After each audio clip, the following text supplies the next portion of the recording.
an eminent justice from Madras, Justice K. Chandru. I will just give a brief introduction and then welcome Justice K. Chandru to our midst. Justice K. Chandru is an Indian advocate and former judge of Madras High Court who is well known for this great feat that he has achieved in the history of Indian jurisprudence. He disposed of 96,000 cases during his tenure as a judge. Justice Chandru is known for a case which took place in the year 1993 when he was practicing as a lawyer, to which the film Jai Bhim, produced in the year 2021, is dedicated. Chandru was born in Srirangam in Tiruchirappalli district, Tamil Nadu. He is a former student activist of Communist Party of India Marxist. He was expelled from Loyola College, Chennai for leading student agitations. He then joined Madras Christian College in his third year of college to finish his undergraduate education. After graduation, he did community service and full-time political and party work of CPIM till 1988. Chandru was inspired by the ideas of B.R. Ambedkar. K. Chandru, as an advocate, practiced both in criminal and civil side in the Madras High Court. He was made an additional judge of the High Court on 31st July 2006 and was made a permanent judge on 9th November 2009. Justice K. Chandru was a well-respected judge among the judiciary and is known for his judgments that had impacted the lives of many impoverished and downtrodden people. During his judicial career, Justice Chandru had pronounced, again I repeat, over 96,000 verdicts. He was known for fighting against caste discrimination and for the rights of the backward communities in Tamil Nadu. Very interestingly, every person will have something very unique. He did not want a security guard and did not want to be addressed as my lord in the British format. And he retired in the year 2013. On behalf of the organizing committee of Peruma Talks 2025, I welcome you, Justice K. Chandru, to today's talk session with all warmth and hospitality.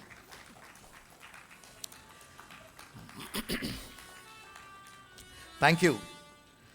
The session will be moderated by a very prominent lawyer of Taliseri Court, Advocate R. Jagadabai. Advocate R. Jagadabai is a well-known figure in all legal as well as cultural circles of Taliseri, and she is presently a member of Kerala State Appropriate Authority for Surrogacy. On behalf of Peruma Talk series, I extend a very warm welcome to you, Advocate R. Jagadabai.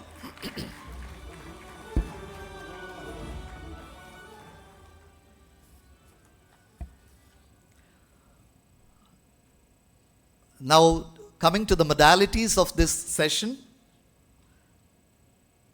there is a direction to all the esteemed participants.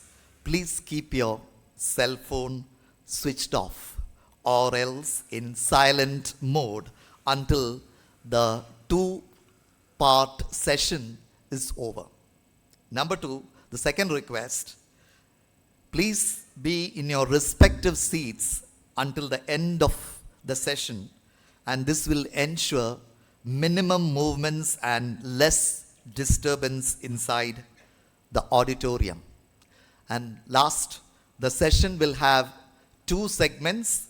Segment 1 is the erudite talk by the chief guest of the day, and segment 2 is the open interactive session where the audience can raise questions. But today, there is a small change. Those of you who want to raise questions, the volunteers will come with a small blank paper. You can write your questions very, very briefly so that it will be carried over to the stage to the moderator, Advocate Jagadabai. Advocate Jagadabai will read out and then pass on the question to Justice Chandru, and then Sir will respond to your questions. So please take care of writing down your questions very, very clearly, precisely, and briefly. And today, as usual, as we were doing yesterday and the day before, there will be a prize for the best question. And the best question of the day will be judged by our esteemed jury, comprised of Advocate Vinod Kumar Chamblon, who is the convener, Mr. Manoj Chatot, and Mr. Premarajan MT. On behalf of Pinarayi Peruma 2025, I welcome all the three esteemed jury members to this session. Hope all of you enjoy this rare session, and Justice Chandru will further be introduced by Advocate Jagadabai. On behalf of the esteemed audience, I welcome all the esteemed audience also, media persons, people representing various institutions, the people from Pinarayi and all the others, and also the camera crew to this talk session. Over to you, Advocate Jagadabai. Thank you very much.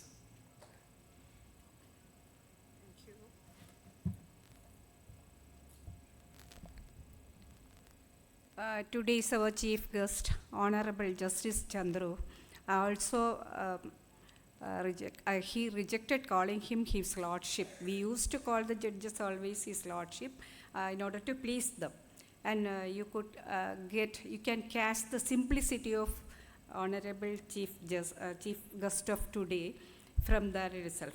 And other dignitaries often on the dais, and other ladies and gentlemen who are attending this session. I am coming to a brief description about our chief guest, because you might have heard of him. He's writing a column in the Hindu Daily, and he had written many books, 7 books in Tamil and 6 others in English, and he's writing journals each and every day. He's delivering speeches, he's attending seminars because of the social commitment he had. That is what we have to know about him, because our anchor told you that he delivered 96,000 judgments, and it is in a short span of his service time, that is 7 years. Within 7 years, it is a Herculean task to deliver 96,000 judgments. We should appreciate that. A large applause for that, please. And most of those judgments protected the rights of the poor, the Dalits, and women and the working class. That is the speciality. Upholding the constitutional morality. That the term constitutional morality is a phrase used by Dr. Ambedkar. He is inspired from Dr. Ambedkar, and living in that life, you could see him, how simple he is. And in his service too, he was expressing that simplicity. That's why he rejected security. He avoided this VIP cars. And whatever a judge had, judges had so many luxuries in life. And to avoid social contacts, they are given an allowance named sumptuous allowance. You may not be knowing about that. But even then, most of the judges, you will see them in suits and they are not approachable. And what is different in Justice Chandru is that he is a man among us. He is a judge for the people and of the people. That is the speciality of Dr. Chandru. That is why we are honoring him here as the chief guest. And now coming to the topic today, which sir is going to deliver. Before that, I would like to thank the committee of Pinarayi Peruma for inviting me as a moderator for this speech, especially one of the inspiring figures of our judicial system. I am also honored to do that. Now, our topic today is the Indian judiciary and challenges with respect to polity. And the term judiciary is known to all. Indian judiciary, after the independence, Indian judiciary has a significant role. That is, Indian judiciary is safeguarding our constitution. It is the protector of our constitution. And in the Indian judiciary, the hierarchy starts from the apex court, Supreme Court, the Honorable Supreme Court. And then there are high courts for each state. And beneath that comes the district court and other subordinate courts. Usually the district and subordinate court deals with the civil and criminal laws, and the constitution is protected by the Supreme Court. And now coming with the challenges with respect to polity. Polity is a word derived from Greek terms, and that refers to the system of government in a country. And the system of government or polity includes some form of the government. And as you know, India is a federal parliamentary democratic country, and where the head of the state is the president, and the head of the government is prime minister.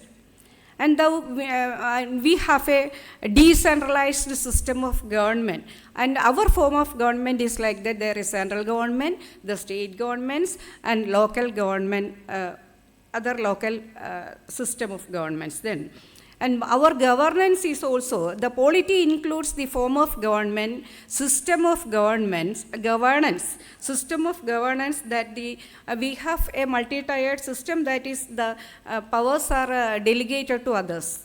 That is why we have local government. As the Pinarayi Peruma is conducted by the Pinarayi Panchayat, it is a local government system. There are other institutions also under this polity. They are the key institutions. Usually comes the election commission, the legislation, the parliament, the Supreme Court. And we do decide the lives of citizens and functioning of the government through processes like election, policy making, and administration. From this background, we can hear our distinguished guest, Justice Chandru, and we can move on to his speeches. I don't want to lose your valuable time. So we can hear Sir now, and after that we can move to an interactive session. Whatever questions you have, please get it in writing, so that Sir had some hearing problems, so that it will be convenient for him to read and answer you. So I once again reminding you that whatever questions you have, please get it in writing in brief, so that I can convey it to him. So that now we can welcome with a warm applause our chief guest.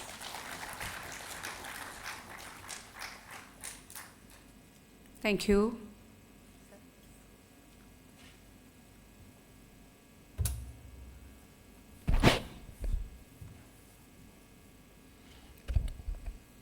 Dear friends, I began this session by saying greetings to all of you. I am afraid to say Inqilab Zindabad or Inqilab Lal Salam, because we do not know what reaction that will come from the judiciary. There was a student from JNU, Umar Farooq, you must have read. He has been in jail for the last 5 years. He has moved bail application.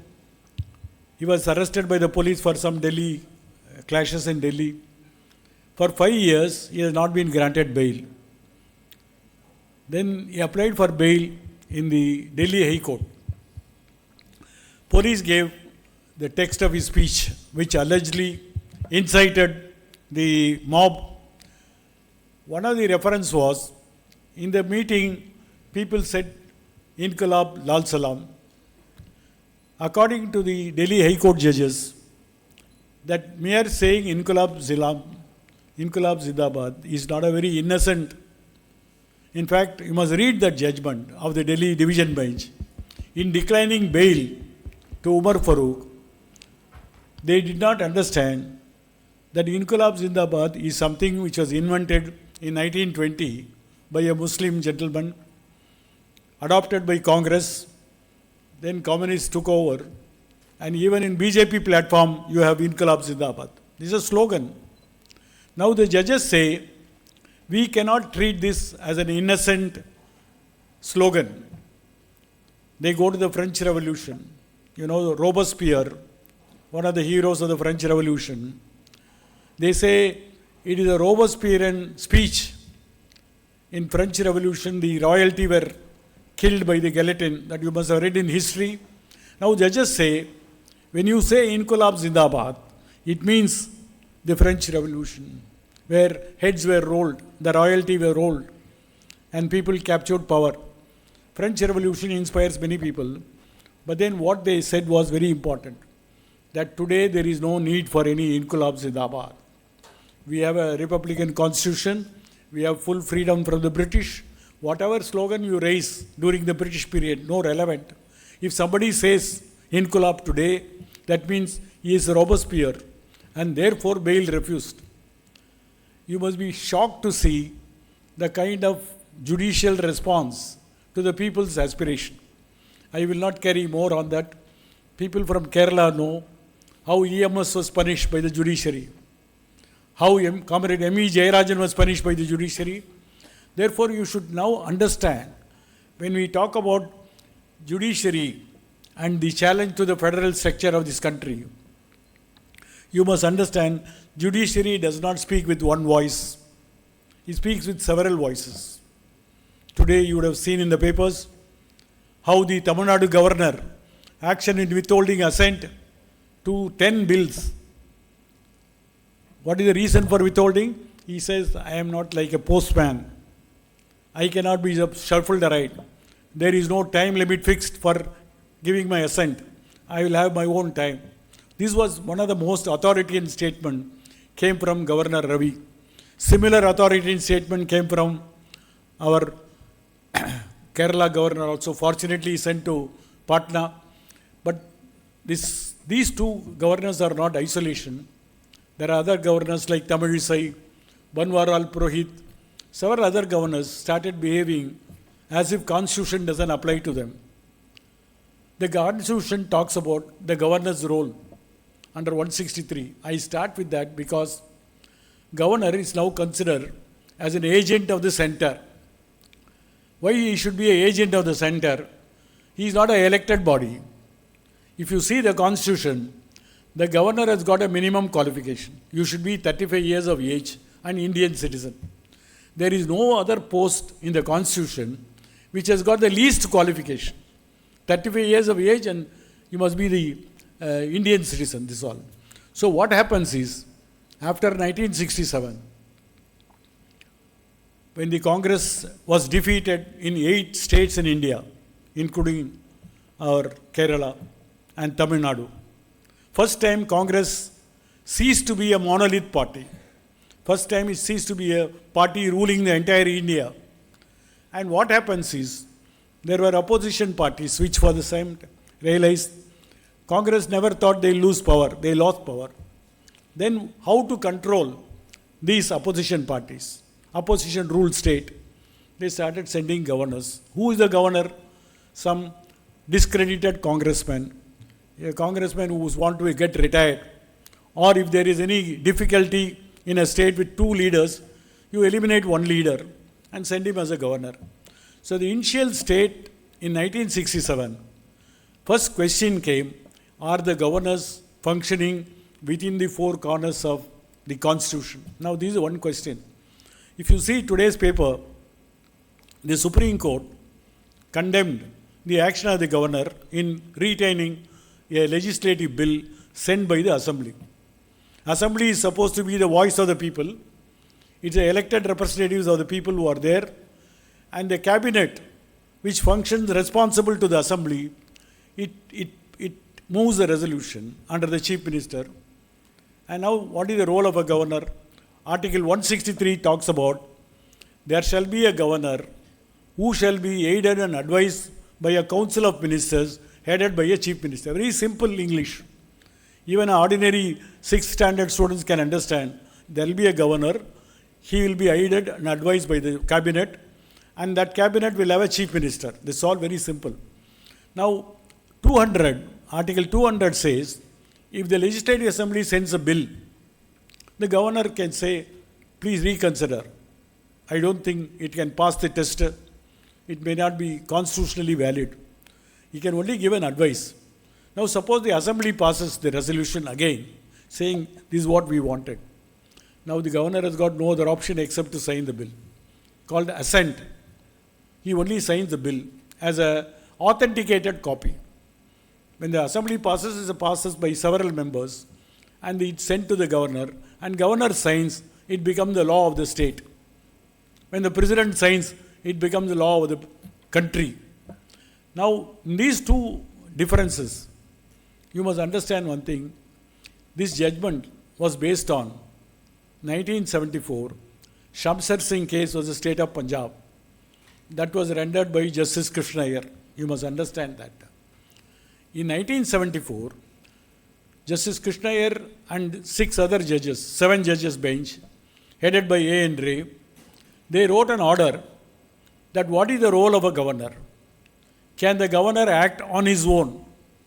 Now, Supreme Court said there is no such thing like acting on their own. This is not the British days. In fact, Krishna Iyer's beautiful language you can read. Shamsar Singh was the state of Punjab. Shamsar Singh was a district judge. He was dismissed by the governor without the cabinet advice. He went to the court, he went up to Supreme Court, and Supreme Court constituted a larger bench. Now the larger bench held that he has no other work to do except take the advice of the chief minister, who will be collectively responsible for the house. Now this is a very simple sentence. In fact, Krishna Iyer went on by saying, he is neither the Queen of Britain, he is also not the President of the United States. He is a creation of the Indian Constitution. And Article 163 says that he shall, though the word may was used, they said shall, he shall bound by the advice of the. If he does not agree, send it back, and it comes back again, you will let it sign. Now there is a governor today, for the last 2 years, sitting over 10 bills. What is the respect that he has got for the house? The house is the elected people, elected by the people. Now he sits over it. Now the Supreme Court quotes the Krishna Iyer judgment and then says, the law is very clear. Why is that you are sitting over this bill for the last 50 years? The law is very clear. How is that you are sitting? Most extraordinary step taken by the Supreme Court was, normally when an order is found to be wrong, an action is found to be wrong, it is sent back for doing the other way about. If it is an order of the government is asked to pass fresh order. If it is an order of the governor is asked to pass a fresh order. Now, this time, they did not send it to the governor, only because they have seen his track record. Several bills are kept pending. Same thing in Arif Mohammad Khan. Several bills are pending. Same thing with the Telangana governor. Same thing with Punjab governor. In Punjab case, when the Supreme Court issued notice, Banwari Purohit signed the bill. There was no law decided. The first time they decided the law, following the earlier law of the court. It's not something new. Krishna Iyer did not get his wisdom from nowhere. He knows from Kerala. He himself was a minister in 1957 to 59. He was an MLA even before in the Madras Legislative Assembly. From the ranks of the Legislative Assembly, he went to become a High Court judge, then became a Law Commission member, then became a Supreme Court judge. He had a very, very vast, very extraordinary experience before him. And then he did not mince words when they said, governor shall be obeyed. Now that is the law, continues to be the law. Then how is that the governors are disobeying a law laid by the parliament? This is the most important issue that you will have to consider when you talk about Indian judiciary and the challenges to federal polity. What is the federal polity? What is the India is like? India is what? India is called the union. Now there is a debate whether India is a unitary state or a federal structure or a quasi-federal structure. Any person who is in constitutional law will know what is the answer to the question. It was a compromise. Several states were merged. There was a British India. There was a princely state. There was a centrally administered area. All that is merged. Each had their own future. Kerala was three different parts: Travancore, Cochin, North Malabar. Now when it became IK Kerala, what is the basis of that? Constitution said that states will be formed on the basis of linguistic identity of the state. Therefore, the Malayalam speaking people formed one state. It did not come immediately after the Constitution. It came after 6 years because there was a State Reorganization Act which decided some parameters, and Kerala became a state in 1956. The first election Kerala faced in the part of the Indian Union was in 1957. 1957 election, EMS won the election. The left parties came to power. All that I need not tell you. Most important thing was, Krishna Iyer was also part of the ministry, though he was not directly a member of party. He was only an independent elected from very same constituency that we are now discussing this issue. Now, when that government, which is called a communist government, which once upon a time people said they don't believe in constitution, that government, using their majority, brought a bill called Kerala Education Bill. That became the starting point. From 57 to 59, the 2 years, they were able to do many things, but most important thing was a education bill, because number of educational institutions were run by private bodies, by church, by Muslim institutions, by SNDP, Nair Service Society, all of them were there. The teachers had never had any service condition. Therefore, they thought, we will regulate the service condition of teachers. We will regulate these schools so that there is a better education in Kerala. Immediately the fight started. There was a lot of opposition. And Mrs. Indira Gandhi, who was only the information minister and Nehru's daughter, first time cabinet minister, she came all the way here to lead what is called Vimochana Samaram. What is it from? Vimojanam from whom we do not know, but then Vimochana Samaram continued. The Kerala governor, instead of giving assent to the bill, sent the bill to the president. Now on the one hand, there was an agitation. On the second hand, the president was sitting over the bill. Now what is the president supposed to do? Same thing as a governor also. Does he have any power to reject? Now what he did was, he took an extraordinary step of referring this to a presidential opinion, presidential advice sought from the Supreme Court. An advice is sought from the Supreme Court, not like lawyer advice. Very rarely, president will get advice from the Supreme Court. If you see in Sri Lanka, when a bill is passed, it is sent to the Supreme Court. If Supreme Court agrees with it, then it becomes a law. Thereafter, nobody can challenge the law. But in India, a law made in 1947 can still be challenged. There is no limitation. A thing which is unconstitutional is always unconstitutional. Then who decides whether it is constitutional or unconstitutional? It is the Supreme Court which decides. It is the High Court which decides. That is why there is a famous statement that it is not what is written in the Constitution, it is what the judges say. So judges get some extraordinary power in saying whether this law is good or bad or not. Now, the Kerala governor, as dictated by the Congress, sent the opinion to President. President sent it to the Supreme Court. In the meantime, the Kerala government was dismissed. The first elected communist government was dismissed under Article 356. So when you talk about polity, federal polity, cannot a state elected by the people without interference from the center, without being found they are acting against the constitution, rule for a full term of 5 years. Now, first time when they had the taste of blood, using 356, imposed president rule. You may ask the question, why they never went to court? From 57 to 94, the court never entertained any case where the governor took action or president took action.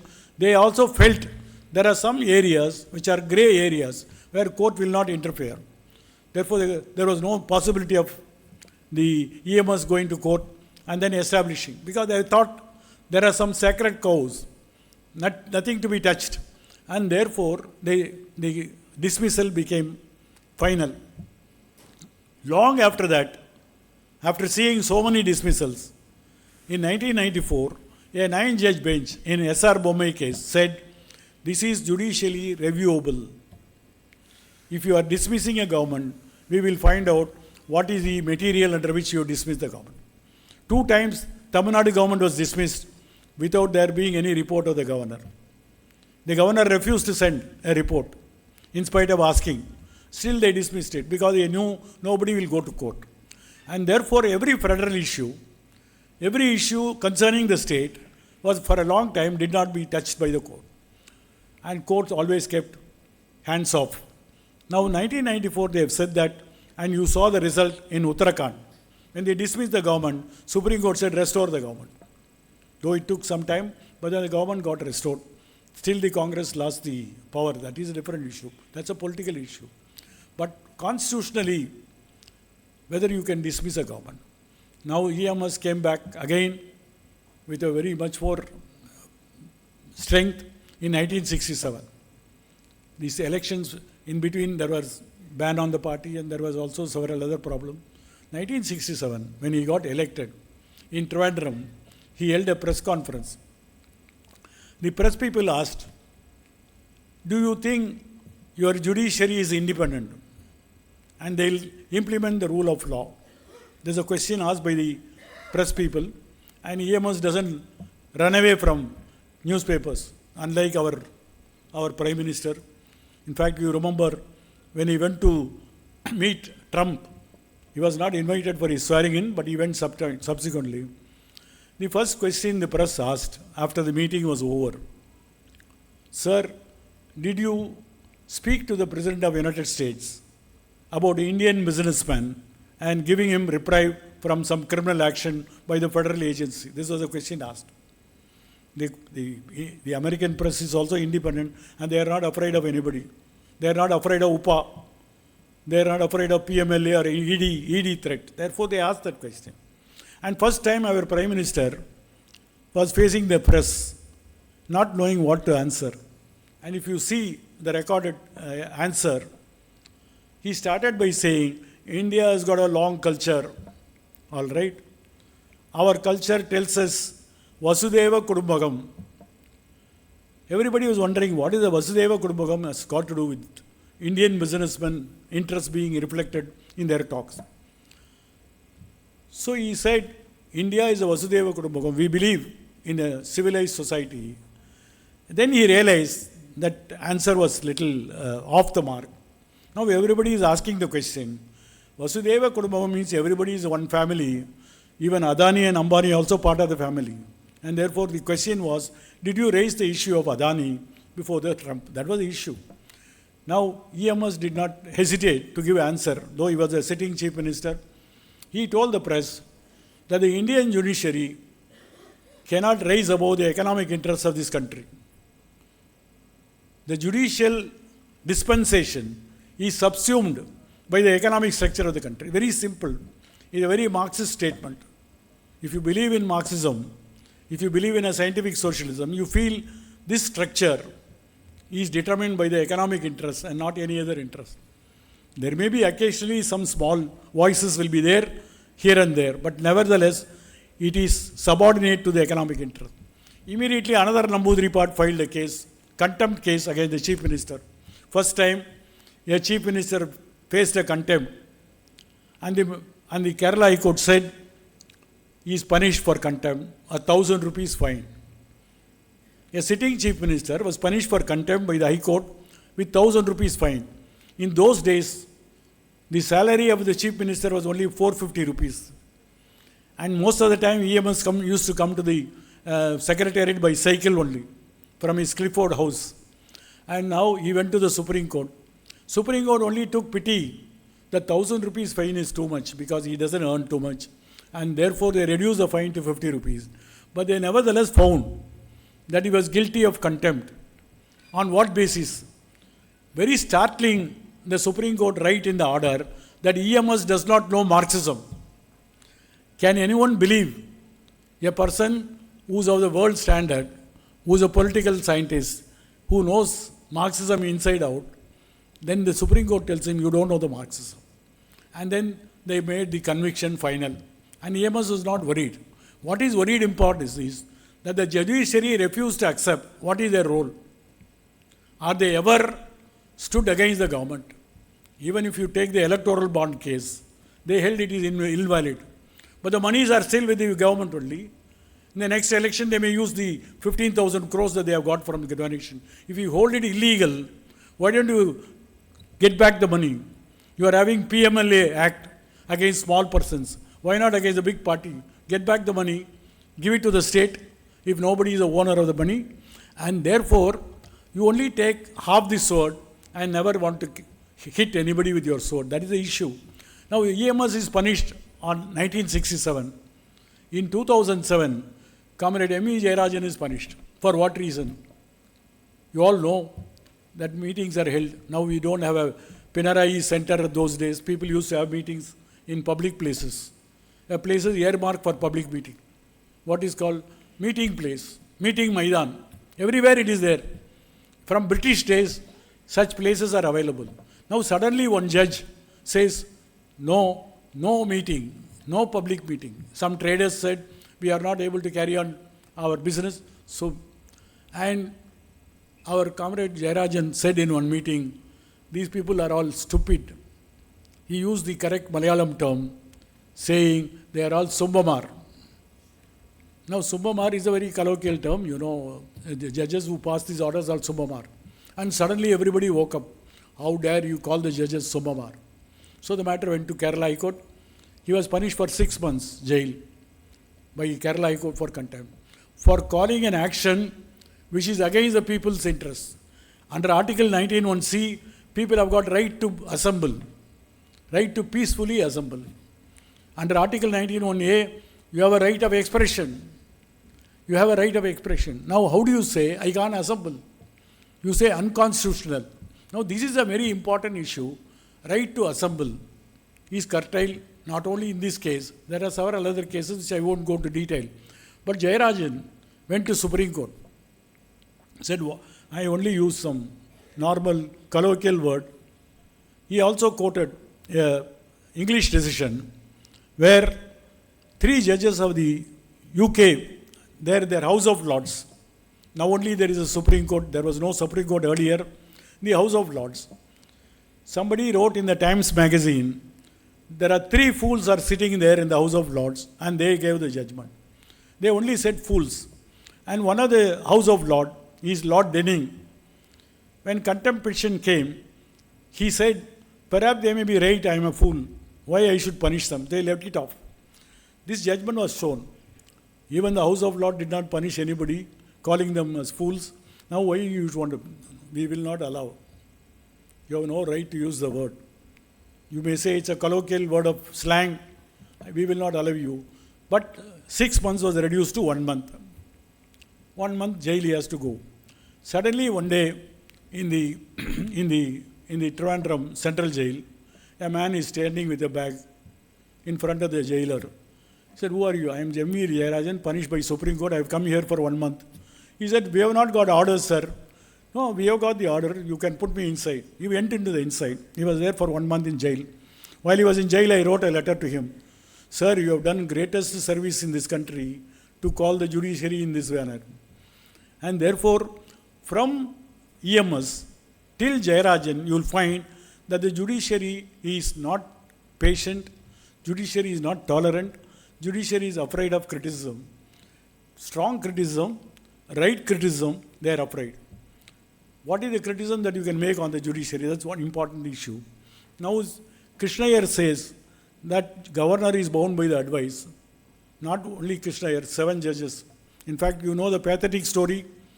When that state of Punjab case was reserved for orders, he went to America where his son was there. His wife was getting treatment. She was a heart patient. He went to see the wife. By the time the court reopened, and if Krishna Iyer does not come, 2 judges are retiring. And therefore, Krishna Iyer's wife, Sarada, said, you go back and deliver the judgment. Don't be here.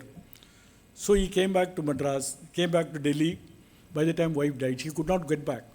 It was such a duty consciousness. He came back and signed the order. Otherwise, the judgment would not have come at all. 2 people retired, it will go back to another bench. Like our Ayyappan. 5 judges decide, now it is before 9 judges. What reason we do not know. Therefore, every issue which are already decided by an authoritative bench, why it is not being followed. Then the federal question comes in, is India is a federal state? Is India is a union state? Now the present party which is ruling, they say, no, one nation, one election. It's a direct threat to the federal polity of this country. When you say one nation, one election, which was not the position all along, what is that they are aiming at? They are aiming at one more thing, one nation, one leader. That's the only starting point. Then there is one food also. What is the one food we do not know. Then one language. Now in Tamil Nadu, there's a big protest. 3 language or 2 language. Even they have stopped the education grant given under the SSA project because Tamil Nadu is not accepting 3 language formula. Now the funds are being stopped. Now there is no fiscal freedom. There is no freedom to make laws. There is no freedom to take action contrary to the interests of the Union of India. Now in this context, we expect the judiciary to step in to see what is the correct position of law, what is the correct constitutional standard. What is the role of the common man? As if common man has got no role. Is any issue arising out of constitution is the issue only for lawyers and courts or between the states and the center? What about the common man? This is a very important issue. Now, very good for Pinarayi government. Now the first page of the constitution is given to all the school students. Why should this start from? It should start from the school. The constitutional spirit should start from the school, and therefore preamble is given to all the students. Now this is one of the very eminent and most important issue that you take the constitution to the common people. It is in that sense common people should be made aware of because they are the heroes of the constitution. Now if you don't become conscious of your own rule, what follows? They can play any game they want. This is the only rule of game. In fact, Justice Krishna used to say, Constitution is the mother of all laws. And very typical of his coining new words, he said, it is a pachydermic parchment. Nobody will understand what is pachydermic parchment. Pachyderm means elephant. Parchment means paper. It's an elephant paper. It's the mother of all laws. Now, mother of all laws is evolved for running this government. I can remember some few years back, there was a cricket match between Australia and England, the World Test Cricket. Now the cricket match ended in a draw, and in our place nobody likes draw. There must be a winner and there may be a vanquished. There must be a hero and there must be a villain. That is how we have understood in black and white. So what happened was the umpires, they met and then they found one rule. You can have one more over. And that one more over was played and again the draw. Then people were very upset because the match was going on in the midnight and then again the umpires met. How to say who's the winner? Suddenly they found on some precedent that the party, that the team which scored highest 6 and 4 boundaries, they will be the winner.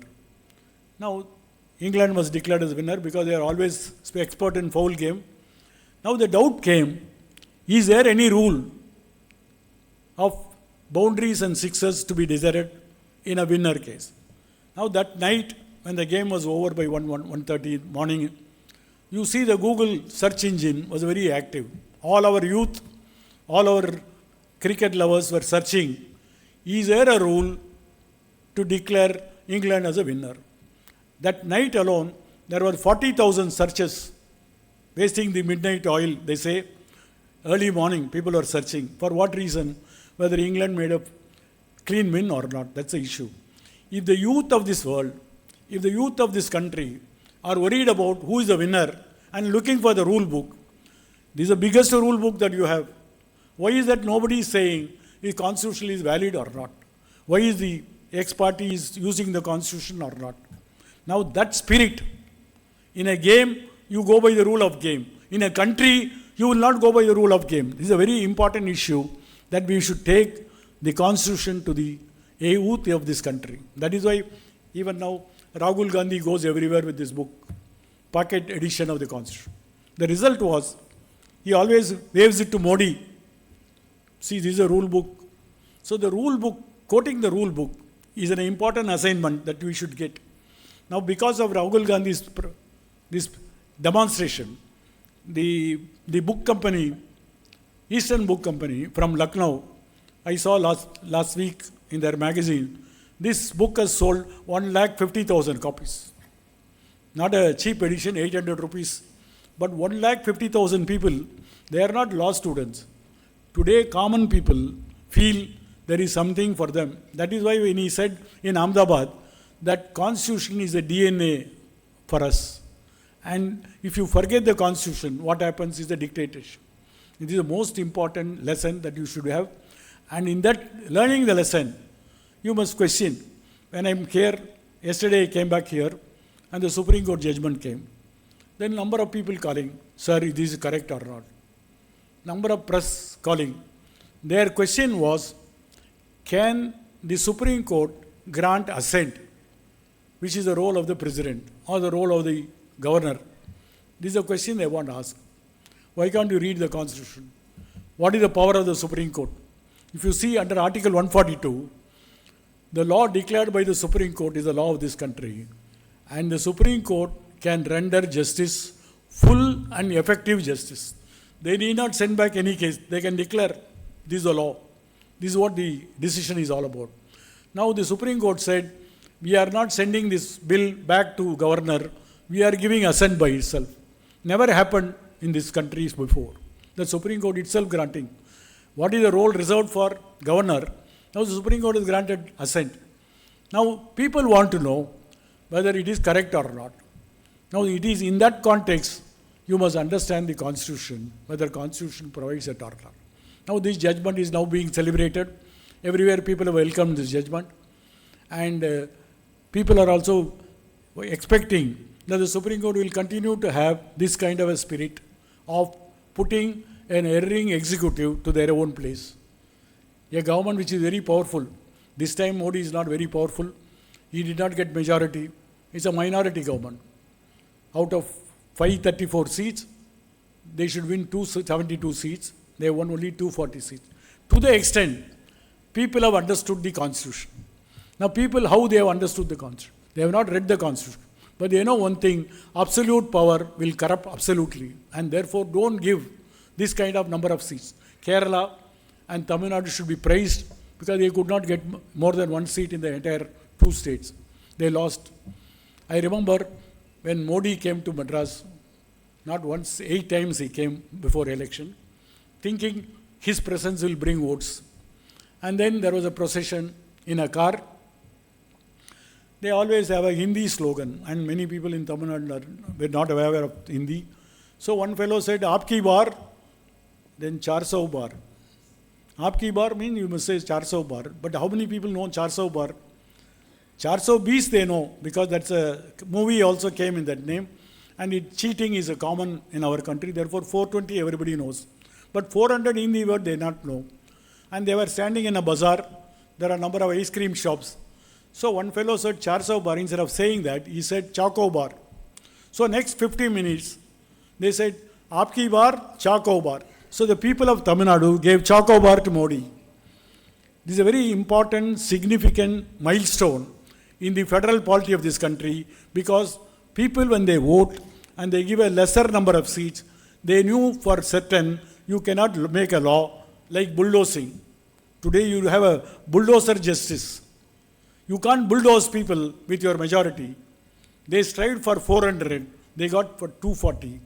Therefore people have a constitutional mind to give a lesser number of seats so that your autocracy, your authoritarianism cannot be done. They have the support of Chandrababu Naidu, they have a support of the Nitish Kumar, all that is there. But how long it will go, we do not know. Most important thing is, whoever knows the constitution or not, the common people know, and the result of 2025 was the result of their understanding that we will not give you the majority. The opposition has a role to play, and that role you will see one by one. Before this 240, What are the laws that they passed?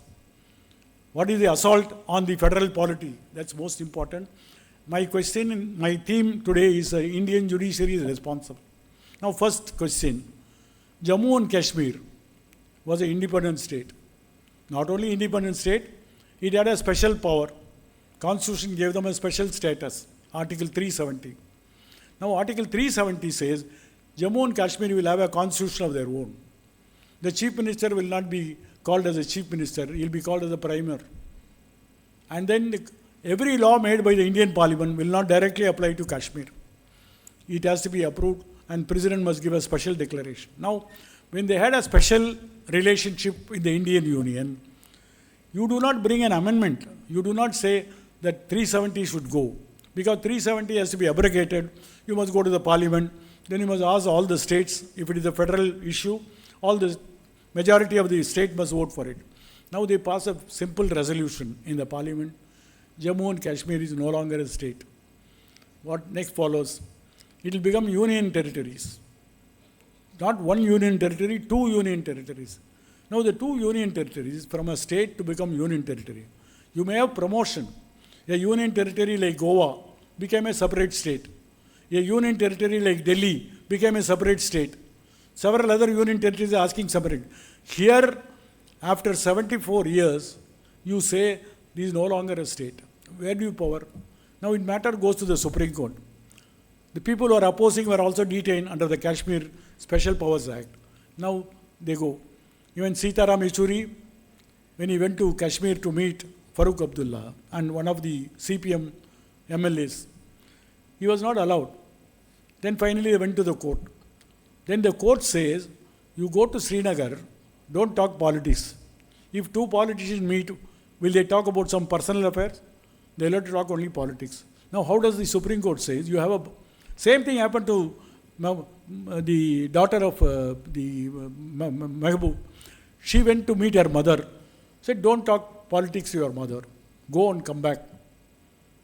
This is something which is extraordinary, that you make a state into two halves, you take the power of the state into an ordinary union territory, and then you only say this is only transitory, sooner the better we'll give the state, they have not given the state.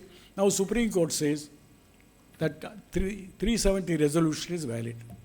First assault against any federal structure of the India. The Constitution is not a law, it's a consensus. If you see the composition of the Constituent Assembly members, it had Congress, it had Muslim League, it had princely state representatives, it had nominated members from the governor, all that were there. And then when they make a law, if you see Dr. Ambedkar's speech, he said, this is a consensus, it's a consent. We are not trusting anybody. In fact, Ambedkar has explained this. It is not a law of majority. Minorities cannot be just overruled just because majority. They have a right on their own. Today, under Article 30, the minorities have a right to establish an education institution of their own choice. Now, when they have minorities are also protected under the Constitution, how do you decide by majority and minority? Majority and minority, Dr. Ambedkar says, does not play in the constitutional role because a promise, an assurance, a consent, you can't destroy those consent. Now, we lost Jammu and Kashmir. Then the case, citizenship amendment. Who are all the citizens of India? If you see the Constitution, anybody who's born here, anybody who's in the country before the Constitution came, they are automatically become members of the Indian community, Indian citizenship. Now you bring an amendment. That amendment talks about people who come from Afghanistan, Nepal, Bangladesh, and Pakistan. All of them. The Hindus of these countries. Never before, the citizens are divided as a Hindu and non-Hindus. Now the Constitutional Amendment talks about the Hindus of these four countries. They will come on or before so-and-so date. They will become citizens. Now Citizenship Amendment Act was stoutly opposed. There were 24 hours protest in Shaheen Bagh in Delhi, Shahid Maidan in Calcutta, even in Tirunelveli, Melapalayam. Women were sitting for 24 hours in the streets in a rotation basis. Now, what is the protest? The protest is you can't make a religious bias. Suppose there are Hindus from Sri Lanka they are not given that citizenship, though they may be Hindus. But Sri Lanka is treated separately. Now this is challenged in Supreme Court. Supreme Court could have heard the case and decided. They dragged for 4 years. Very important issue. Women were continuously fighting. I went to Shaheen Bagh. Very militant women who were asking. The Supreme Court was felt very bad because that Shaheen Bagh is on the way to northern Delhi and traffic becomes little difficult. So Supreme Court appointed a committee of 4 lawyers. Go and ask these people how long you will be protesting. The women clearly said, as long as the amendment is there, we will be protesting. They didn't worry whether it's at 40 years or 4 years, they are not worried. When it came back, then the Supreme Court has to decide whether squatting in a public place is proper or not. Do you have a fundamental right to sit on the platform and protest? If you see the Constitution, you have a right to expression, include right to protest also. Constitution doesn't say so many things in so many words. Now Supreme Court has to write the order. And if you see that order, which is very important, and Justice Sanjay Kishan Kaul has written an order. We are in a dilemma to pass orders. Finally, God saved us. How did the God saved? COVID-19 came, and therefore the crowd will have to go away because of the lockdown. And therefore we are saved of making an order to remove these people. Now, it is not the God who is now being invoked by Chandrachud. I prayed to God. He showed me the way. Therefore, we wrote Ram Mandir judgment. I asked him the question. You know, in the Ram Mandir case, the first plaintiff is the Ram himself. Ram Lalla Virajman is the first plaintiff. So I wrote a letter to him. Sir, do you know the God whom we are praying is a plaintiff before you? They have no shame. And how does the judge say? The crowd got dispersed because the COVID came. So God saved us. So God will be always saving you against the people. I want to ask the question. Now the Citizenship Amendment Act suddenly dismissed. That petition is dismissed after 5 years. Does it take 5 years to decide a constitutional issue? Therefore, every federal question that comes, whether it is a case of the preamble, or whether it's a case of citizenship, or whether it's a case of the Jammu case 370, in the last 5 years, we have seen the judiciary was disappointing for the simple reason important constitutionally fundamental issues were never answered by them. If they answered, it was always answered in favor of the government, what is the ruling party. Now, how does this thought process that come in? Now, the latest is the foreigners case. Just throw them out like a waste paper box. Now, in Assam, they built several centers to detain these foreigners. Each looks like a football stadium. Each may contain 2,000 people. Now, 8 stadiums may take 16,000 people. That is, you will put them there, you will feed them there. Where will you send them? They have no place to go. Then you say, you throw them out. That is why when Trump sent back the NRIs in a cargo plane, their hands and legs are tied, nobody protested. When Jaishankar, the foreign minister, asked, why you are not protesting? That seems to be the standard operating procedure in America. So you will not protest. Your own countrymen, they did not go to rob that country. They went to make out a honest living. It's not a crime. And then you go. And then when they brought back in a midnight in the Amritsar air base, all of them are offloaded with both hands are tied. Now the question is, how did you not protest even on a humanitarian basis? The smaller countries around America protested.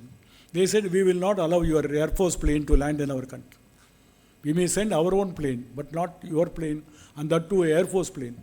The guts the smaller countries exhibited did not be exhibited because we have surrendered our sovereignty like this.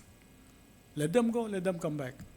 That is why we are playing a safe role, because we have got so many people to pack off. Only thing is we don't have any place to send them out. Maybe Bay of Bengal or Arabic Sea, you may throw them out. There is no place. Now, how do you feed? Not only the 16,000, hundreds of thousands of people are there who are not for having any papers, any documents to prove. You say you produce documents of 50 years or 80 years of property document. Where will they go? A country where people don't have property. a country where people are coming out only for making a living, you ask them for property document. How will they produce this document? Now I have this.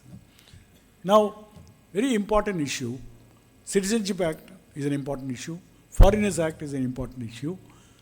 Every issue that has come in the last 5 years, the Supreme Court did not decide within the time. The Supreme Court also dragged its own time, and finally every case is dismissed. Now if you are asking about the judiciary and the federal polity, it was the judiciary which did not uphold the Constitution, in the sense that when we go to the office of a judge, we take a oath under Schedule 3. What does the oath say? I shall uphold the Constitution without fear or favor, without ill will, to the best of my knowledge. You will uphold the Constitution. How will you uphold the Constitution?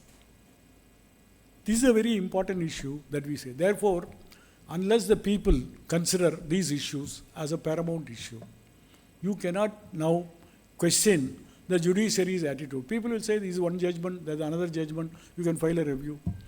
Shaginbog people will disappear. Farm laws, Supreme Court was dragging his feet. It's a protest by the farmers made the government to withdraw the bill. And therefore, there is one language that is there. The language is people's collective resistance. When you make an anti-constitutional law, we will protest. We will resist. We will not give you the vote. It is something new, constitutional morality. I call it as a morality because Constitution gives everybody a power. The power has to be exercised. If you don't exercise the power, you ask, what is my right? There is a greater than the right is a moral thing, that India is a sovereign, democratic, socialist, secular republic. This is what this is. There's socialism and secularism. Now, how does you view the secularism? How does you view the socialism? This is a part of the structure. Preamble is considered to be part of the basic structure under the Kesavananda Bharati's case. Kesavananda Bharati case decided by 13 judges. They said, you can amend the Constitution, you can amend the fundamental right, but you cannot alter the basic structure. What are the basic structure? They said preamble is a basic structure. Fundamental right is a basic structure. Democratic form of government is a basic structure. Parliamentary form of democracy is a basic structure. They have said so many things as illustrative. They said our list is not exhaustive, illustrative. Now preamble is a basic structure. Socialism is the watchword. Socialism is a guiding principle. Now how do you decide your matters? You take every labor matter. I can give you 101 example. In the UP glassware case, Supreme Court says socialism is a catchword. It means different things to different people. It slowly withers away. A judge who takes constitutional oath goes against the very constitutional principle itself. Now when the Kannan Devan estate, in the place of Tata estate, was arranged by Achyuta Menon, the then Chief Minister, not Achyuta Menon, the Supreme Court said the state government has got no power to take estate, which is left off by the Tatas. And what happened to the workers? What happened to the thousands of acres of land? No, you cannot take over. You have no power. Sir, you have controlled the power. Now in the Trivandrum airport, given to Adani, the government says we will run the airport. It's not a big issue. They said, no, you are a late comer. We will not give you. Now consistently, the power of the state government has been reduced to a rubber stamp position. Even Kerala government has to go, our budgetary allocation has not been granted. Therefore, the Supreme Court issues a notice, then they reluctantly give some amount. Tamil Nadu government, this time they have denied 2,400 crores in the education grant. That education grant is an integrated education budget where central government is bound to give the money. They have said, you are not accepting the 3-language formula, therefore no funding. You are not accepting the PM Shri scheme, therefore no funding. Now this is the blatant blackmail by a government which is only called as the Union of India, not as the Unitary India. The states do have rights. And in fact, in 1967, the Tamil Nadu government appointed Rajamannar Committee in 1970. Similarly, EMS appointed a Raj Committee on Fiscal Powers. The slogan for a state autonomy and state having a larger power in the common polity was an issue which has been raised by left parties and also by the DMK party. You will be surprised to see in 1972, A.K. Gopalan, AKG moved a private member bill amending the constitution. The two amendments he sought was very surprised. You'll see in 1972, he foresaw how the governors will behave. So he said two things. First, the appointment of the governor must be election by the assembly. Second, the governor has got no right to withhold any bill. He has to simply give the rubber stamp. Our R.N. Ravi said, I am a rubber stamp. You are a rubber stamp. That's what yesterday the judgment says, you are a rubber stamp. As soon as the bill comes, you just sign it. And don't agree, send it back. And second time it comes back, sign it. You are a rubber stamp. There is no other way. That is what Krishna Iyer said in Shamsher Singh case, that you are neither the Lord Chancellor of the UK, you are not the President of the US, you are only the Governor of India. You have power only under the limited power, and therefore this has to be good. Now, we are continuing to watch this game. How long? Just to read breaking news, some TV, some YouTube, some newspapers condescendingly give both views. This is not a game. Somebody plays a foul game, they must be sent out of the game field itself. That's why there are umpires. Who are the umpires under the Constitution? It is the judges. It is the judiciary. Why is that they have never why is that they said you are acting against the Constitution and therefore go? In the Bangladesh Constitution, there is one provision. If anybody acts against the Constitution, they can even be given death sentence. Now we don't have such draconian laws, but we have a law. We have morality. Now today everybody talks about morality. What is the morality? That you can't do whatever you want. It's not a jungle raj. It's a rule of law. The rule of law, every action of yours must be informed of reason, must be within the bounds of law. Now how long you take your own stand on doing many things. You know, in many matters, if you are a financial bill, if it is passed by Lok Sabha, it's enough. If it is a non-financial money bill, it has to be passed by Lok Sabha and Rajya Sabha, both bills. Now suppose the minister says, this bill is a financial bill. Aadhaar card is considered as a financial bill. How it is financial, nobody knows. Simply you put the name just to pass. Supreme Court said, how you call it as a financial bill? Similar thing happened. Our Joseph, a minister from, judge from the Kerala, writing on the Election Commission appointment, he said, Election Commission is the most important institution in India. It should have a neutral selection mechanism. It can be only Prime Minister and the relevant subject minister. Therefore, he said, now I am suggesting the Chief Justice of India should be part of the selection committee. This is a judicial order. Unfortunately, in the same order, he said, I am only suggesting CJI, but the central government should involve some proper method so that the office is kept independent. Now, independent of a central office, whether it is a CEO or a CBI director or any central agency, is most important for a federal polity because you may use, today anything ED comes in, anything PMLA comes in, anything UPA comes in, CBI comes in, central offences, NIA comes in. Over the period, the power of the center has more and more increased and the power of the states are reduced to municipalities. Even to get a fund, you will have to go stand in begging bowl and then ask for a fund. Now that's a very sad situation which is never contemplated under the Indian Constitution. Now when you say that these institutions should be independent means it's also a guarantee for a federal polity. Now what happens is they amended overnight to get over the judgment. Now instead of Prime Minister and they also are Speaker of the House, that's all. Now how does it independent? We do not know.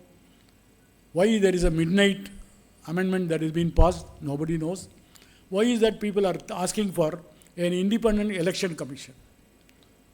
An independent election commission is required because of the growing centralized powers.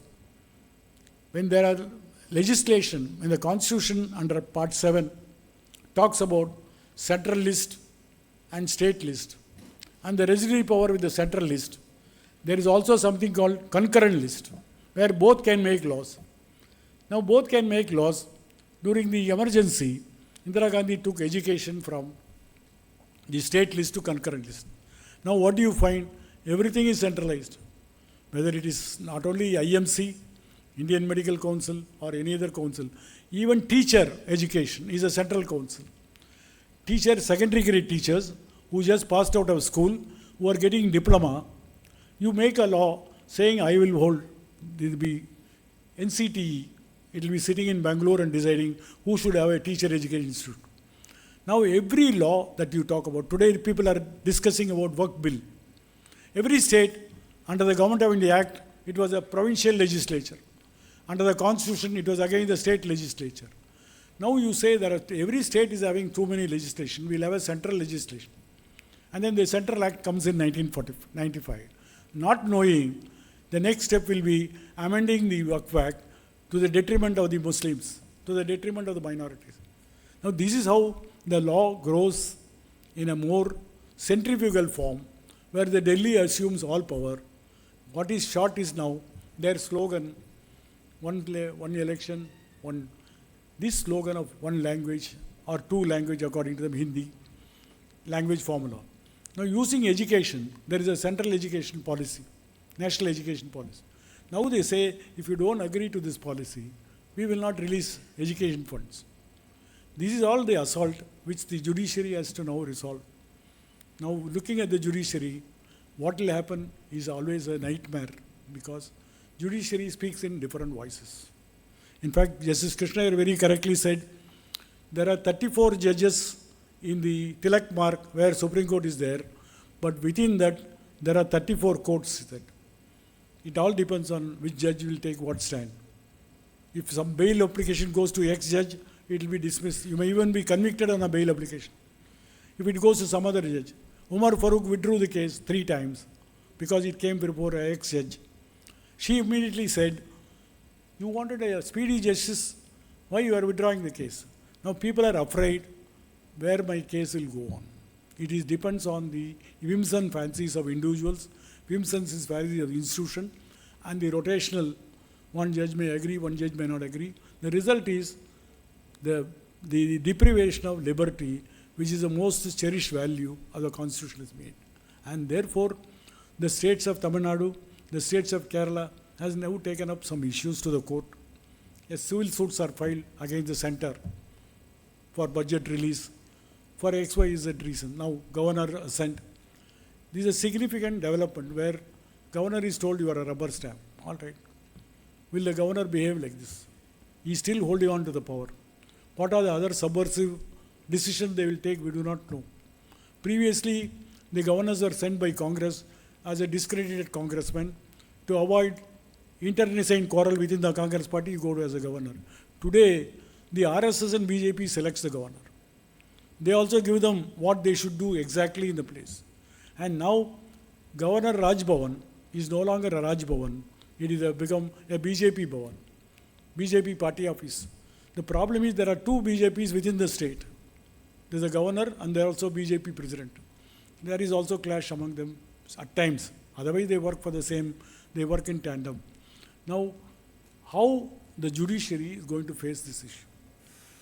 If they truly believe that Indian Constitution, you may not say fully federal or quasi-federal, whatever the power that was being thought of in 1950, whatever the power that has been discussed in the Constituent Assembly as the role of each constitutional functionary, if you don't uphold those values, now the question will be, very shortly, it will not be a federal structure, it will be a unitary structure, which they were been working for.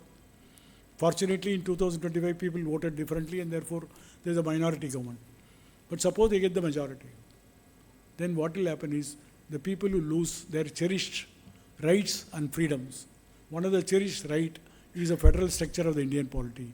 And therefore, when they formed the states on the linguistic basis, they also thought each language must grow. Under 8th schedule, there are 22 languages. Why you are wanting to make one language as an official language? Does it mean only majority will decide? Then why have a 22 languages? Under Article 3, 341. Every parliamentary legislation should be only in English. Now you take the 3 criminal laws. Bharatiya Nyaya Sanghita, Bharatiya Nagarik Suraksha Sanghita, Bharatiya Sakshi Adhinidhyam. We do not even know what is the name that they are giving. A case was filed in the Madras High Court. Why? When 341B says that it should be in English, then the additional Solicitor General of Tamil Nadu, he tells the court, no doubt, my lord, they are Hindi names, but then we are only writing in English. Though the name is English, the Hindi, but writing in English. Therefore, we have not violated.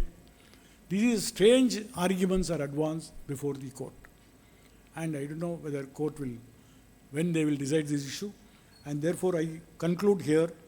There is going to be one more session. Therefore, I'll wait for your questions. We can continue this in our next Peruma also on a continuing discussion. I won't take much more time. If any questions have come? Any questions have come? Not that I received, I just announced. You be here. You can. Yes. Sir, you may sit. Or shall I get it? And now we, ladies and gentlemen, we went through an enlightening speech from Sir, and Sir had explained to you where we expected our judiciary to be the protector of our constitution, and from that situation where they are withering to, they are going back from the constitutional principles, and they hesitate to declare laws upon important matters, and see, such as the central government is tightening their fist upon the neck of the state governments who are against them, and such as like their educational grants are curtailed, they are not distributing funds, and our Keralites are also facing such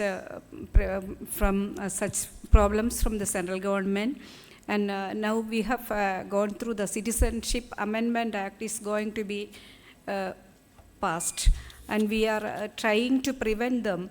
The all 3 South Indian states are protesting against such heinous laws. And whereas the Indian judiciary is expected to be the guardian of our constitution, they are responsible for interpreting the laws.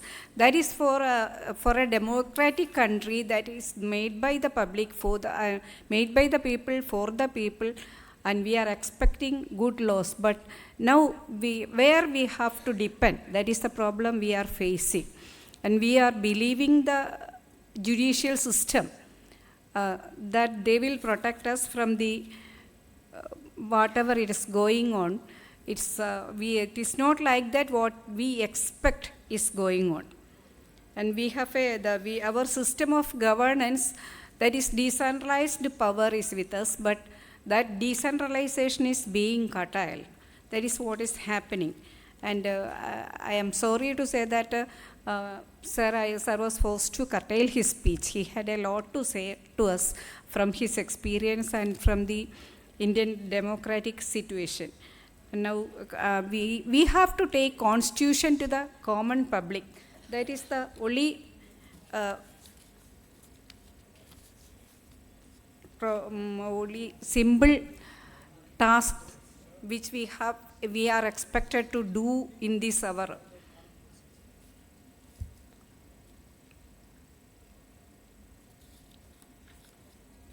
Now we are moving to an interactive session. We have received a number of questions, and shall I read this?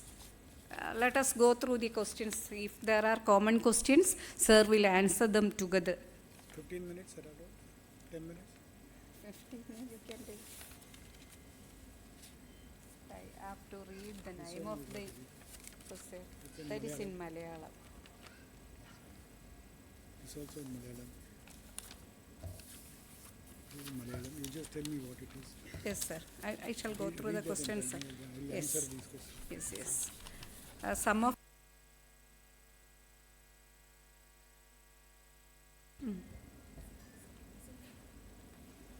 and one of the questions relate to the latest decision from one of our high courts with regard to the sexual assault upon women. That is, in Malayalam it is said that even it is with regard to that there's not touching the breast of a girl is not an attempt to rape. Case, Yes, Allahabad case. That is with regard to that there is a question. The question is from Anirudh. I think Anirudh is from the law college. Am I correct? Anirudh is somewhere here, and Anirudh asks whether it is proper to call him an idiot, such a judge. That refers to the earlier Jayarajan statements, sir, where he was convicted. I'll do that one minute. The first question is that the court exists to uphold justice and protect the law. Court exists to protect the people. But as part of the fascist action of the central government, the very legal system of India has how facing its death knell. In such a situation, how can the legal system be saved? This is one issue. But whatever the depression that we get out of what is seeing today, there is something called people's power. The sovereignty rests with the people, not with the constitution, not with the government. So people do at times exercise very cleverly. Our role is to make the people aware. That is why Kerala government even now starts constitutional lesson for the school student. It should start from that age. If people truly believe in this constitution, I think nobody else can touch. And the result of 2025 is a classic answer. They wanted to have 400. People gave them 240, less than the majority. So they cannot have a majority rule as mandated by the people.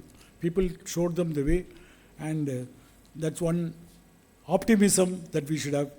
The second question is on the caste issue. How do you think judiciary can move, actively support the mission beyond the individual cases? If thereafter a tension between judicial neutrality and the need for judges to take moral stand on social issues, given own track record, how do you view the soul of a judge in a society where oppressed still lack access to justice? There are two issues here. Oppressed do not have access to justice is a very correct statement, and you have social groups, NGOs, legal aid to poor, and there are social action groups are taking up their issues. Sometimes they get relief. The other issue is how to make judges aware of the issues. That's a very difficult situation because each judge thinks he's a law into himself. And we have orientation, we have sensitization project. Still, there is so much insensitivity. In fact, one of the questions she was reading, an Allahabad judge said, if you hold the breast and open the button, that's not amount to rape. But fortunately, the social media criticism has reached the judges, and the judges have called a suo motu review of their order and also called for explanation from the judge. Therefore, sometimes the criticism from the public, criticism from the juries makes certain amount of dent on them, and that's one way of safeguarding that. There's a third case where Indian Constitution about Article 19, the question is, like taste be read, right Namboodiris got many right in minimum punishment. Lower caste gets no rights and such. These are the issue. Who gets justice in this country? Now, whether you agree or not, any judgment is considered to be rendering justice. Now, if the people do not have right to go to court, now you invent legal aid service authority. Poor people can also engage at the state expense. Now, whether it is not very effective, whether the advocacy is not very quality oriented, there are people who still discuss. But nevertheless, we can't lose our heart, and we should try to say that till the last minute, if a man has got a right in court, he should not be deprived of coming to the court only on the ground of poverty. Therefore, every lawyer must also act as a legal aid force in bringing these cases to the court. I over, all three over. All three over. Asked by Shuhai PP. say MA History student from Brennan College with regard to Article 19. Yes.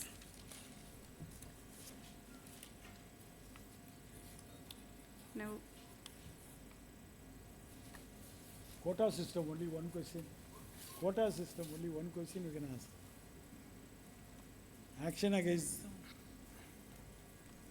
the children as the treasure of our nation represents its future potential perspective, but in the present scenario, the students are in the trap of a dark hands of drugs, even from lower classes. Even though the teachers of the primary, it's mostly on the question of drug influence. There are several steps are being thought of. In fact, in a one-man committee in Tamil Nadu government, where I have recommended that first is to sensitize the students. First to make them a orientation towards not to touch the drugs, not to touch the alcohol. This should start from the lower level. We can't change the society overnight. And the schools are only like a laboratory. The larger ills, the larger problem comes from the society. If he comes from a society where all these are common, school alone cannot make him as a purist or a moralist, and therefore a larger effort should be made. so this question comes from Vinisha, and she asks, equal pay for equal work is, the role of equal pay for equal work is there, but whether it has been This is a question on delegated equal well. pay for equal work. In the context Equal- of the death of Sister Lini in Kerala during the Nipah outbreaks, that is the question. Yeah. Sister Lini Here lost they her started life. the equal pay. Yes, subject is equal pay. Now, equal pay for equal work is only a constitutional goal found in the Part 4 of the Constitution, which can't be there. During Mrs. Gandhi's period, the first legislation came, Equal Remuneration Act. Now, Equal Remuneration Act talks about equal pay for equal work. Now, suppose the work is different. You take the agriculture minimum wage. The men are plowing, the men are harvesting, whereas transplanting and weed removal of weeds are done by women. Now the government fixes different wage for different employment. Now it talks about equal remuneration, means it should be equal work. Who decides equal work? Now the question will be equal time rated equal pay. I do the work of 8 hours, you must do the wage per hour. Now there is a talk about national floor level wage. There is a new code as now talking about national floor level wage. Who will decide? We do not know. But ultimately, it only remains as a pipe dream. That's all. So now Samuel K. Peter asks, is it best to implement reservation based on economic status and not based on caste? With regard to the reservation policy, sir, I expected that will come in your... This question is on the, can the reservation be on caste? It is not on caste, you must understand what. You must see the whole history of how this law was evolved. In fact, Justice Chennappa Reddy is one of the judgment in Vasanta Kumar case. He explains this. It is not based on caste. Caste can be an indicator. And then in the Mandal Commission, how the indicator can be asserted, they said a caste is taken as a unit, then 6 indices and 6 indices on education, 6 indices on social. If a caste passes the test of 6 into 6 plus 6, then it will come for quality. Then it is not the caste which is given reservation. It is a class which is deprived of education, deprived of society's forwardness, a social backwardness. Now, Mandal Commission was upheld by Supreme Court in Indira Sani's case, where they said very authoritatively, caste cannot be the sole basis. If there are other criteria to fix a caste, then there may be some exception. There may be some excess also in a caste. But largely, a caste is identified not as a caste, but as a group which is socially and educationally backward. The word SEBC is mentioned in the Constitution under Article 16 and Article 15. There is no caste is never reserved except for scheduled caste. That is based on caste. That's on a different ground because scheduled caste comes on a different category. Now, Dr. Jayasuriyan Vengalat asks, is it the beginning of a dictatorship when the Honorable Supreme Court changes or withdraws from the welfare policies and forgetting the Constitution? Such as present scenarios, the selection of election commissioner by the This is the election commissioner case I mentioned. Now, the amendment is under challenge. I think Supreme Court will have to go into the issue.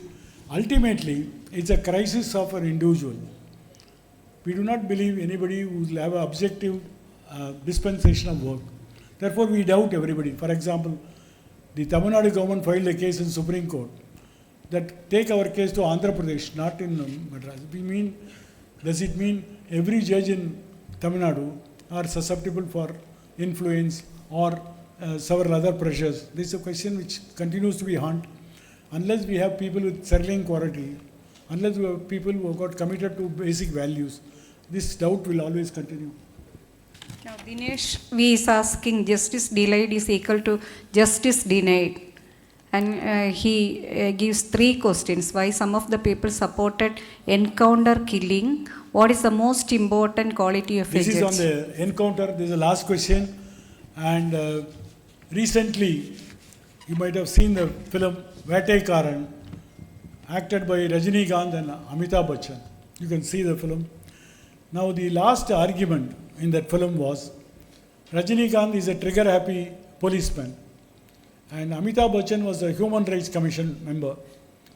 The first question is, Rajinikanth as an encounter man asks Amitabh Bachchan, is not justice delayed is denied. Further, Amitabh Bachchan gives the answer, justice hurried is also justice buried. You can't have an instant solution like what our former Chief Justice Ramana said. Today people are all interested in instant coffee, instant dosa, instant rava idli. So people want also instant justice. That's not possible at all. The Hyderabad example was a very clear example where a veterinary doctor was raped and killed by 4 people. Now the police next day arrested 4 boys and shot all of them. The inspector was garlanded and sweets were distributed. They were taken in a procession, praising them for their instant justice. Now somebody went to Supreme Court saying the whole thing is a fake encounter. Supreme Court appointed Justice Sirpurkar Commission, who was a retired judge of the Supreme Court. If you go to the Google, you can find out Sirpurkar Commission report. You can read 196 pages. And Sirpurkar concludes, not one of the person who was shot dead by the police or have any remote connection with this incident. Now the police are inside jail. The people who are dead cannot be brought back by anybody. That's what happened. Okay, forget that. She said no, close it.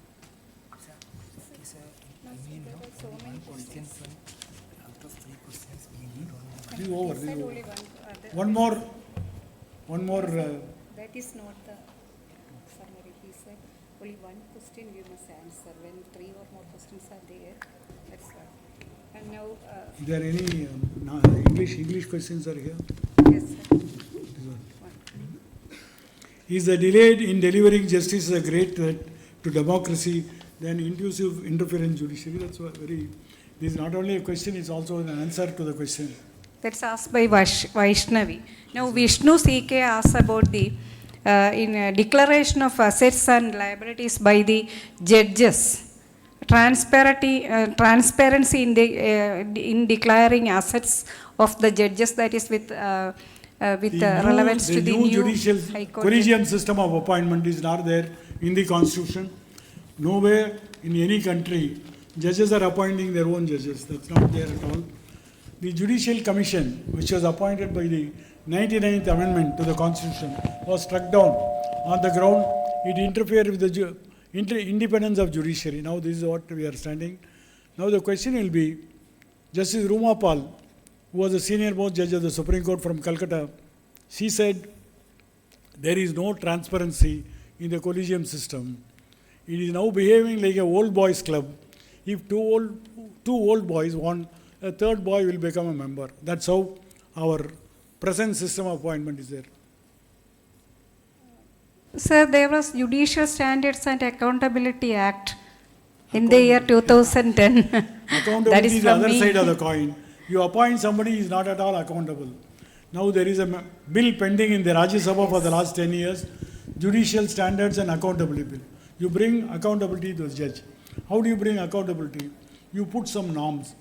If it is a subordinate judge, they say you must finish some 10, 30 cases, some norms are fixed. For High Court judges, there are no norms. They can just come and go. You take the latest Delhi judge transferred to Allahabad. Now he is sworn in as a judge of the Allahabad High Court. Next minute they are telling, you will not be given any work. Therefore he is sitting in a room and drawing his salary. Now how do you say accountability? If a worker doesn't come to work, no pay. For a judge, you don't do work, we will give you more pay. No work means more pay. This is a new judicial standard that they are setting, which is never expected in our country. If the bill was passed, sir, what might have happened? So we'll finish this. Lok Sabha passed the bill, but unfortunately it was not read in the Rajya Sabha. That was what happened to the bill. After that, nobody has seen it. Because of lack of time, the questions are all cut short. Thank you. Sir has മിക്കവാറും ഇവിടെ എഴുതി തന്ന കത്തുകളൊക്കെ വളരെ long ആണ്. മലയാളത്തിലുള്ള കത്തുകൾ സാറിന് ഞാൻ ട്രാൻസ്ലേറ്റ് ചെയ്ത് കൊടുത്താൽ മാത്രമേ ആൻസർ ചെയ്യാൻ പറ്റുന്നുള്ളൂ. Sorry for that. അപ്പോൾ എല്ലാ കത്തുകൾക്കും ആൻസർ ചെയ്യാൻ പറ്റുന്നില്ല. എന്നാലും അദ്ദേഹത്തിൻ്റെ talk I think it was almost all covered almost all the issues India now faces. So that we have some of the questions, I think, declaration with regard to declaration of assets, there was a question. That is public disclosure, judges were asked, but among the 769 judges who are currently serving High Courts of India, only 95 answered, declared their assets. That is only 12.35% answered the assets. That is the present situation. So that he was asking in the context of alleged discovery of burned currency in the house of a High Court judge. I think our session is ending, and thanking you all. I am thankful to the committee for giving me such an opportunity to moderate this session. Thanking you all once again. I am remaining.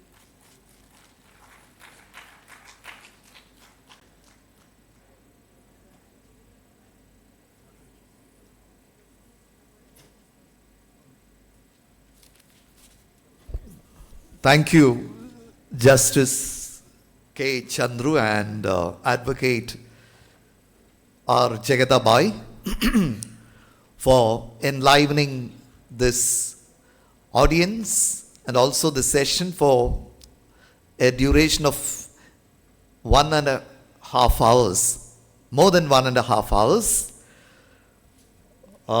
Usually,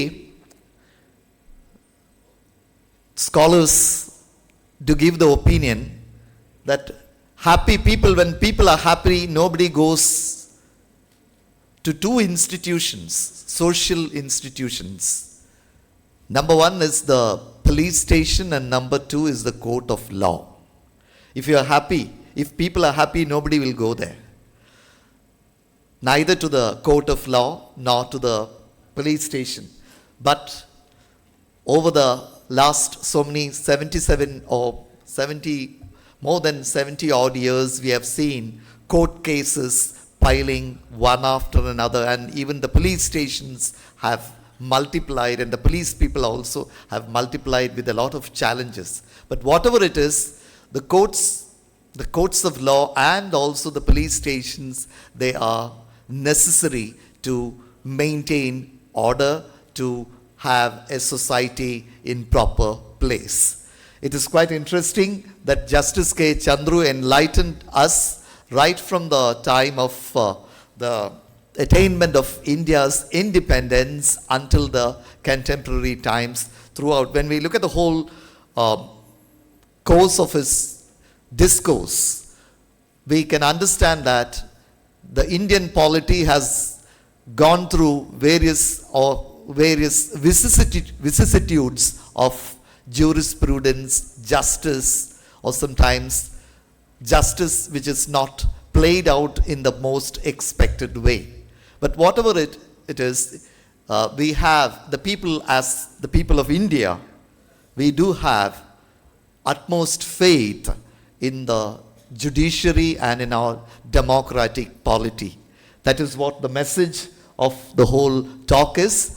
On behalf of the enlightened audience here, I express, even on behalf of the Pinarayi Peruma Talk series, I express my deep felt gratitude to you, Justice K. Chandru, for taking all your energy and time to come and share all your views. And you are a rare kind of judge whose, I think, whose tribe has to multiply in our country. The need of the country is a kind of judges, a category of judges who can cater to the aspirations and needs of the people. And we give you a big salute on behalf of Pinarayi Peruma. Also, may I place on record our deep gratitude to Advocate R. Jagadabai to be very, very patient in managing the whole discussion, because there are, I think all the people will have a lot of questions, queries, but it's quite, I place on record to those participants whose questions could not be raised here in the proper manner because of the lack of time, and also because this is not a very big open forum. Maybe when you come next year, we will take up more issues like that. But Advocate Jagadabai did a good job as the moderator. May I, on behalf of Pinarayi Peruma, request the presence of Mr. Kakot Rajan, who is the Pinarayi Peruma chairperson, on the stage to honor, or to, as a token of our gratitude, we are just handing over a memento to Advocate R. Jagadabai. Please give her a big hand.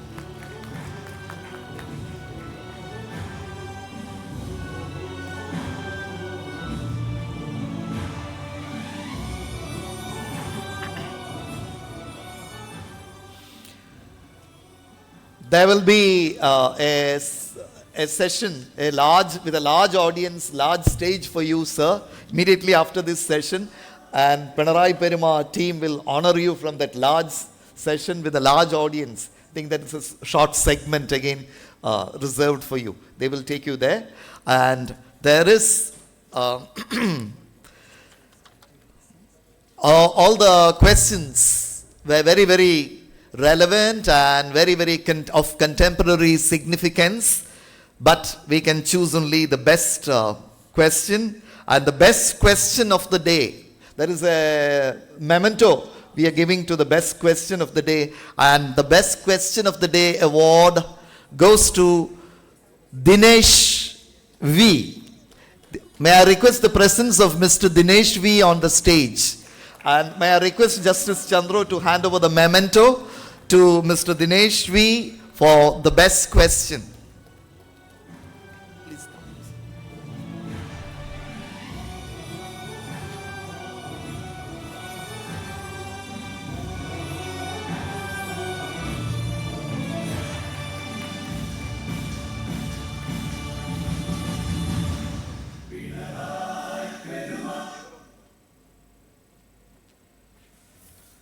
With that, we come to the end of this session. May I place on record, on behalf of Peruma Talks organizers, our gratitude to all the esteemed participants, people coming from various institutions, offices, and the people of Pinarayi, Talisheri and Kannur, and also the camera crew, the sound technicians, engineers, and special word of thanks to the eminent members on the jury, Advocate Vinod Kumar Chamblon, who was the convener of the jury today, Mr. Manoj Chatot and Mr. Premarajan MT. With that, we just wind up this session, and also I have to announce that tomorrow is a is a free day for all of us. There will be no session tomorrow, no talk tomorrow, but we will reassemble here on Friday, 11th of April at 5 p.m. And there will be another person from a different field of activity, that is Miss Ashwini Nachappa, Olympian and actor. And we will have the same procedure there. Looking forward to meeting all of you and a larger audience when we have Miss Ashwini Nachappa here. Thank you very much. Thank you everyone, and have a lovely time outside at the larger venue. And over to the Peruma organizers to take Sir and Advocate Jagadabai to the larger venue where Sir will be honored. Thank you very much, sir.